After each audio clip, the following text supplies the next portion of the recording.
Good morning, students. Today we will read chapter 4, which is the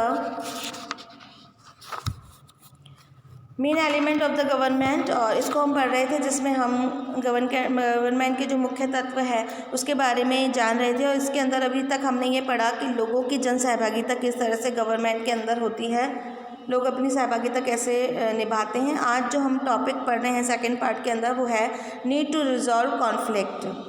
In Maya's story, you read about how conflicts can often lead to violence, and that because one group decided that it's all right to use force to prevent the other group from the protesting। तो जो हमने एक story पढ़ी थी जिसके अंदर माया को उसकी मदर द्वारा बताई गई थी कि एक 15 साल का बच्चा था जिसने कि विरोध किया था सरकार की नीतियों का, और उसका हर्जाना ये हुआ कि उसे गोली से उड़ा दिया गया था, उसे शूट कर दिया गया था। तो इस तरीके के कई बार जो संघर्ष होता है वो इतना ज़्यादा कठिन हो जाता है। Read the story again. Do you think the police shooting of the actor could have been avoided? How? इस स्टोरी को आप वापस से पढ़ें और एक बार गौर फरमाएं कि क्या पुलिस के द्वारा उस एक्टर को शूट करना ज़रूरी था, क्या उसे अवॉइड नहीं कर सकती थी वो। Conflict occurs when people are different culture, religions, reasons and economic background do not get along with each other, and when some people then feel they are being discriminated against। कोई भी जो मतलब conflict पैदा होता है वो इसी कारण से पैदा होता है कि हमारा जो देश है उसके अंदर अलग अलग संस्कृति के, अलग अलग धर्म के, अलग अलग जाति के और अलग अलग इकोनॉमिक बैकग्राउंड के लोग होते हैं। उनके विचार भी अलग अलग होते हैं, तो वो आपस में मिल नहीं पाते। तो इस कारण से कई बार उनके अंदर विरोधी नीतियाँ हो जाती है और एक भेदभाव की नीति जो है वो बन जाती है। तो उसके कारण एक विरोध की भावनाएं लोगों में जग जाती हैं। People may use violent means to settle their differences. और लोग जो उनके साथ में ये जो भेदभाव हो रहा है तो उसका मतलब उसको दूर करना चाहते हैं। This lead to fear and tension among other living and area. तो कुछ लोग जिनके साथ में ऐसा हो रहा है और लोग जो कि बदले की भावना रखने की नहीं, हमें तो इसे बदलना है, तो फिर उन लोगों के वजह से जो पूरे एरिया के लोग हैं उनको भुगतान करना पड़ता है। इसका the government is responsible for helping to resolve conflicts. जो सरकार होती है वो इन जो मतभेद उत्पन्न हो जाते हैं, कॉन्फ्लिक्ट्स मतलब मतभेद उत्पन्न हो जाते हैं, चाहे वो जातिगत हो, चाहे वो रंग भेद हो, किसी भी तरीके के, उनको सुलझाने में हमारी मदद करती है। Let's read about some of the conflicts in our society and the role of the government in the resolving them. तो हम आज पढ़ेंगे कि हमारा जो सोसाइटी है, हमारा समाज है, उसके अंदर क्या क्या मतभेद उत्पन्न हुए हैं और किस तरीके से सरकार ने इन विरोधों को, इन मतभेदों को किस तरीके से सुलझाया है। The Indian Constitution lay down the basic rules of laws that have been followed by everyone। जो इंडियन कॉन्स्टिट्यूशन है, भारतीय संविधान है, उसने कुछ ऐसे कानून और नीतियाँ बनाई हैं जिसका कि सभी को फॉलो करना है। This laws are for both the government and the people. ये जो कानून और नीतियाँ बनाई गई है वो सरकार द्वारा और लोगों की जन भागीदारी से बनाई गई हैं। Conflicts and the difference have to be laws.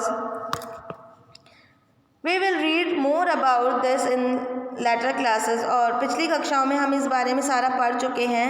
Religious processions and the celebration can sometimes lead to conflicts। अपने धर्म की प्रति मतलब ज़्यादा दिखाना या and celebrations can sometimes lead to conflicts, और उसको सेलिब्रेट करना चाहना अपने धर्म के बारे में, तो धर्म को लेकर जो भेदभाव होता है कई बार कॉन्फ्लिक्ट का कारण बना है। For example the right the procession takes may lead to conflicts and the government particularly the police play an important role in getting representative of communities to meet and try and arrive at the solution। तो जब जब भी किसी धर्म को लेकर कोई मतभेद होते हैं तो गवर्नमेंट जो होती है वही उसका सॉल्यूशन करती है। At time there is fear and violence may erupt and which people throwing stones और trying to disturb the procession. तो जब भी कोई विरोध होता है, संघर्ष होता है, तो उसमें क्या होता है, फिर दंगे वगैरह ये सब चीज़ें हो जाती है, लोगों का बहुत अग्रेसिव हो जाता है ये विरोध। तो इसमें लोग पथराव करते हैं, हड़तालें करते हैं, धरने देते हैं, तो वो बहुत अग्रेसिव हो जाते हैं। The police is responsible for the an issues and the violence does not take place. और पुलिस जो होती है वो उसकी ड्यूटी लगती है कि कोई भी चीज़ वायलेंस ना हो जाए, मतलब हिंसात्मक ना हो जाए। Rivers too can become a source of conflict between states. नदियों को लेकर भी कई बार मतभेद हुए हैं। A river may being in one state flow through another and in the third the sharing of the river water between different states that the river goes through the becoming an issues of the conflicts। एक नदी जो कि 3 जगह से गुजर रही है, उसके पानी का यूज़ कौन लेगा, इसको लेकर भी कई बार संघर्ष हो जाता है। For example you may have heard about the Kaveri water dispute between the Karnataka and the Tamil Nadu. Kaveri water, एक कावेरी नदी है, उसके बारे में मतभेद हुआ था जो कि कर्नाटक और तमिलनाडु में हुआ था। The water stored in the Krishna Raja Sagar dam in the Karnataka is use for the irrigation and number of districts and for meeting the need of city of Bengaluru. मतलब जो कावेरी नदी है उसके पानी को कृष्ण राज सागर डैम के अंदर स्टोर कर दिया गया था ताकि जो वहाँ से रिलेटेड सिटी है बेंगलुरु, वहाँ पर सिंचाई का काम किया जा सके और लोगों को दिया जा सके। The water stored in the मीरठ dam in the Tamil Nadu is use for the crops grown in the delta region of their state. और इसी तरीके से तमिलनाडु के अंदर भी डैम के अंदर इसके पानी को स्टोरेज कर दिया गया ताकि इसका तरीक़ों से यूज़ किया सके। A conflict arise because both dams are on the same river. अब यहाँ पे जो मतभेद क्यों उत्पन्न हुआ, क्योंकि एक ही नदी थी जिसका पानी दोनों डैम्स यूज़ कर रहे थे। The downstream dam in Tamil Nadu can only be filled up the water is release from the up streams and located in the Karnataka. Therefore both sides can not get as much water as they need for the people in the state. तो अब क्या होता था, दोनों dam में उसी नदी के पानी को यूज़ किया जा रहा था, तो दोनों की जो डिमांड्स थी वो फुलफिल नहीं हो पा रही थी। दिस लीड्स टू कॉन्फ्लिक्ट, और इस कारण से मतभेद और संघर्ष उत्पन्न हुआ, एक दूसरे का विरोधाभास उत्पन्न हुआ। The central government has to step in and see that the fair distribution is work out for the both state. तो फिर इसमें सरकार जो है उसको हस्तक्षेप करना पड़ा और दोनों के अंदर एक मतलब जो फेयर डिस्ट्रीब्यूशन था वो किया गया दोनों जगह पर।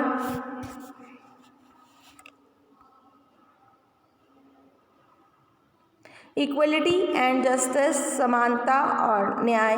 One of the key ideas of the democratic government is commitment to equality and the justice. प्रजातंत्र सरकार का जो एक प्रमुख तत्व है वो समानता और न्याय है। Equality and justice are inspirable. समानता और न्याय जो है वो इंस्पायरेबल हैं, प्रशंसनीय हैं। The earlier practice of untouchability is now banned by law. अछूतों की जो बात थी वो अब सरकार द्वारा बिल्कुल बैन कर दी गई कि किसी के साथ भी भेदभाव न किया जाएगा, सभी को समान रूप से देखा जाएगा, चाहे वो किसी भी धर्म जाति का हो। और ये जो अछूत मतलब निम्न जाति के लोग हैं उनको अछूत माना जाता था और टेम्पल्स में नहीं घुसने दिया जाता था। इसी तरीके से महिलाओं के साथ भेदभाव किया जाता था। तो वो सब हमने पिछले चैप्टर में पढ़ा था। तो वो सारी जो चीज़ें हैं गवर्नमेंट ने बैन कर दी और सभी के लिए समान कानून की व्यवस्था की। The group of people were denied education, transport और medical facilities and even the change of offer fears.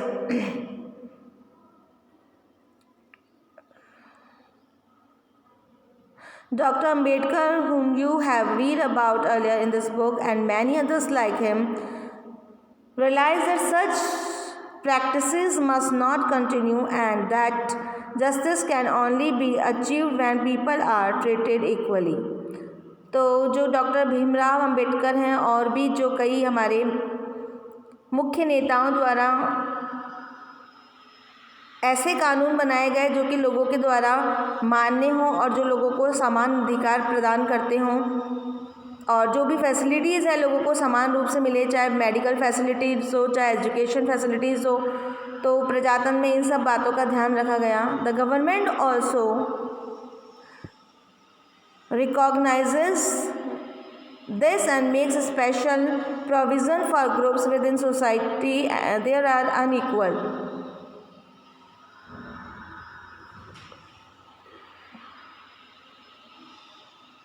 For instance, in our society, there is a general tendency to value and care for the boy child more than the girl child.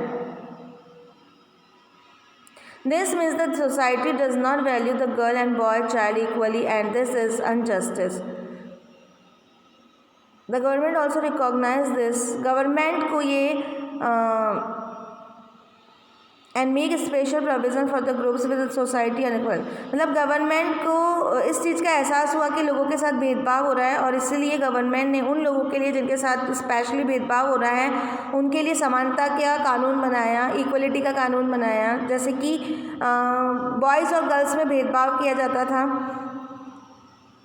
This means that society does not value the girl and boy child equally and this is injustice. समाज जो था वो शुरुआत से ही लड़के लड़कियों में भेदभाव करता है जो कि अन्यायपूर्ण है। In this context the government steps in to promote justice by providing special provisions that can enable girls to overcome injustice that they are subjected to. Thus it is possible that fees for girls might be waived or Lord in the government schools और college. तो इसलिए जो girls हैं उनको भी समान हक मिलना चाहिए, उनको भी पढ़ने का बॉयज़ के बराबर हक होना चाहिए। तो इसके लिए गवर्नमेंट ने उनके लिए कुछ सुविधाएं बना दी, जैसे कि कुछ स्पेशल स्कूल जो गवर्नमेंट के स्कूल्स और कॉलेज हैं उसमें उनकी जो फ़ीस है उनको कम कर दिया गया और कई जगह तो मुक्त कर दिया गया उनको। How do you think lowering the school fees would helps girl attend school? तो गर्ल्स के लिए फ़ीस कम कर दी गई, तो क्या इससे ज़्यादातर लड़कियां पढ़ पाएगी?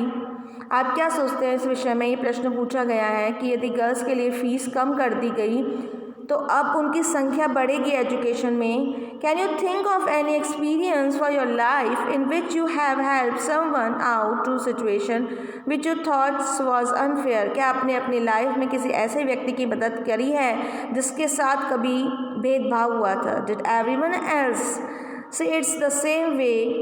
What did you have to say in concise the end that what you did was fair? तो आपने उसको समान न्याय दिलवाने के लिए क्या किया? तो ये सब कुछ क्वेश्चन लिखे गए हैं जो कि बहुत ही प्रैक्टिकली हैं और ये पूछा गया है कि अब आपने डेमोक्रेटिक गवर्नमेंट के बारे में पढ़ा कि इसमें तो सभी लोगों को, चाहे वो किसी भी जाति वर्ग और धर्म से हो, भेदभाव नहीं है किसी के साथ, सभी के साथ कानून नीतियाँ सभी के लिए समान हैं। और डेमोक्रेटिक गवर्नमेंट कुछ नीतियाँ संविधान द्वारा लिख दी गई है जिसे सभी को पूर्ण रूपेण पालन करना आवश्यक होता है। और इसमें जो गवर्नमेंट है वो जनता के द्वारा चुनी जाती है, जनता के द्वारा जनप्रतिनिधियों का चुनाव किया जाता है और जनप्रतिनिधि जो होते हैं वो जनता के विचारों को रखते हैं, क्योंकि गवर्नमेंट जो है वो अपने कानूनों को लोगों के ऊपर मतलब बलपूर्वक न डाले, उसके लिए हर गवर्नमेंट को केवल 5 साल के लिए बनाया गया है और 5 साल बाद हर गवर्नमेंट चेंज होती है। तो इस तरीके से हमारा प्रजातांत्रिक ढांचा है जो कि इसके बारे में हमने और इसके महत्वपूर्ण तत्वों के बारे में हमने पढ़ा। आपको ये सब समझ में आया होगा और आप इसे और अच्छे से रीड करिएगा तो और अच्छे से समझ में आ जाएगा। अब ये चैप्टर हमारा यहीं पे कंप्लीट होता है। Thank you very much.